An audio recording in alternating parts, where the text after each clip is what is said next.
Bismillahirrahmanirrahim. Assalamualaikum warahmatullahi wabarakatuh.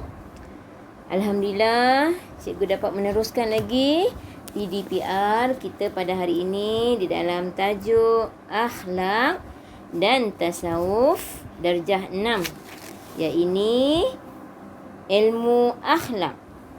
Okey. Sebelum ini, cikgu ada terangkan apa itu erti ilmu akhlak dari segi bahasa dan juga istilah, kan? Dan juga cikgu ada menerangkan sumber ambilan ilmu akhlak daripada Al-Quran dan juga hadis Rasulullah sallallahu alaihi wasallam. Jadi, kita akan teruskan pelajaran kita pada hari ini. Sebelum itu, kita sama-sama membaca doa. A'udzubillahi minasyaitonirrajim. Bismillahirrahmanirrahim. Alhamdulillahi rabbil alamin. Wassalatu wassalamu ala sayyidina Muhammad asyrafil mursalin wa ala alihi wa sahbihi ajma'in. Allahumma aftah alaina hikmataka wa anshur alaina min khazaini rahmatik ya arhamar rahimin. Rabbana asrah lana sudurana wa yassir lana umurana wa ala alihi wa sahbihi ajma'in. Amin. Okey anak-anak, kita teruskan pelajaran kita di dalam akhlak dan tasawuf yang bertajuk ilmu akhlak. Okey, sebelum ni cikgu dah terangkan apa itu erti ilmu akhlak. Okey, cikgu imbas sikit saja. Ilmu akhlak ialah tingkah laku. Tingkah laku tanpa memerlukan proses pemikiran dan penelitian. Apabila seseorang itu melakukan tingkah laku yang baik, dipanggil mahmudah, iaitu sifat-sifat yang terpuji. Jika individu itu melakukan perbuatan terkeji, perbuatan buruk, disebut mazmumah, iaitu perbuatan yang tercela. Okey. Hari ini cikgu akan meneruskan PDPR kita, pelajaran kita. Apa dia? Iaitu kepentingan mempelajari ilmu akhlak. Okey anak-anak, penting setiap manusia perlu mempelajari ilmu akhlak biar kita akan menjadi orang Islam yang mempunyai akhlak yang mulia. Okey, apa dia kepentingan mempelajari ilmu akhlak? Yang pertama, panduan kepada manusia untuk menilai dan menentukan sesuatu tindakan sama ada baik atau buruk. Okey. Apabila kita mempelajari ilmu akhlak ini sebagai panduan kepada kita, kepada manusia untuk menilai dan menentukan suatu tindakan sama ada baik atau buruk. Okey, yang kedua, seseorang yang mengetahui akhlak yang baik, semestinya dia berusaha untuk melakukan akhlak yang baik dalam setiap tindakan dan perbuatan. Seseorang yang mengetahui akhlak yang baik semestinya dia berusaha untuk melakukan dan menjadikan dalam setiap tindakan dan perbuatan. Sebaliknya, apabila dia mengetahui akhlak yang buruk dan keji, dia akan terus tinggalkan. Begitu. Kalau baik, teruskan. Kalau melakukan akhlak yang buruk, baik kita tinggalkan. Okay, kita tengok yang ketiga. Akhlak membentuk kemurnian dan kesucian diri seseorang dari dalaman. Seterusnya, melahirkan tindakan yang terpuji dan membentuk masyarakat yang harmoni dan aman. Okey, kita tengok seterusnya kepentingan mempelajari ilmu akhlak yang keempat, iaitu akhlak terpuji juga berguna dalam mewarnai pelbagai aktiviti kehidupan tanpa mengira bidang masing-masing. Sebaliknya, akhlak yang tercela akan membawa kepada keruntuhan moral, kerosakan dan bencana di atas muka bumi. Contohnya, menconteng-conteng dinding merosakkan kemudahan awam, vandalism, itu adalah perbuatan-perbuatan yang boleh meruntuhkan akhlak, yang disebut keruntuhan moral. Perlu dijauhkan. Okey. Yang kelima, apa kepentingan mempelajari ilmu akhlak? Iaitu, akhlak yang mulia ini bukan hanya dirasakan oleh seseorang sahaja, tetapi ianya juga dirasai seluruh kehidupan, seperti keluarga, jiran tetangga, masyarakat dan negara seluruhnya.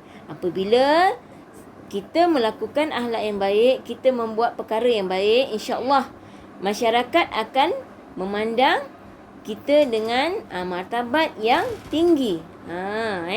Apabila kita melakukan perbuatan yang baik, insya-Allah masyarakat pun akan suka kepada kita dan akan sentiasa menyokong antara satu sama lain. Okey, seterusnya yang keenam. Kepentingan kita mempelajari ilmu akhlak ialah kehidupan manusia yang tidak dipandu dengan akhlak yang mulia menyebabkan kerosakan dan kekacauan dalam masyarakat, tidak dapat dibendung dan berlaku kemusnahan di daratan dan lautan akibat perbuatan manusia itu sendiri. Itu pentingnya kita sebagai orang Islam mempelajari ilmu akhlak supaya kehidupan kita sentiasa dikelilingi dengan perkara-perkara yang baik, dengan perbuatan-perbuatan yang positif. InsyaAllah, jika kita dapat menghasilkan akhlak yang mulia, perbuatan yang positif, negara kita akan aman, akan maju, masyarakat Islam akan berkembang maju. Sebab umat-umat Islam melakukan mempraktikkan ilmu akhlak di dalam kehidupan. Okey, cikgu bacakan di dalam firman Allah Ta'ala, kepentingan mempelajari ilmu akhlak, dipetik daripada surah Ar-Rum ayat 41. A'udzu billahi minasyaitonir rajim. Bismillahirrahmanirrahim. Zaharal fasadu fil barri wal bahri bima kasabat aydin nas liyuziqahum ba'dallazi 'amilu la'allahum yarji'un. Sadaqallahul azim.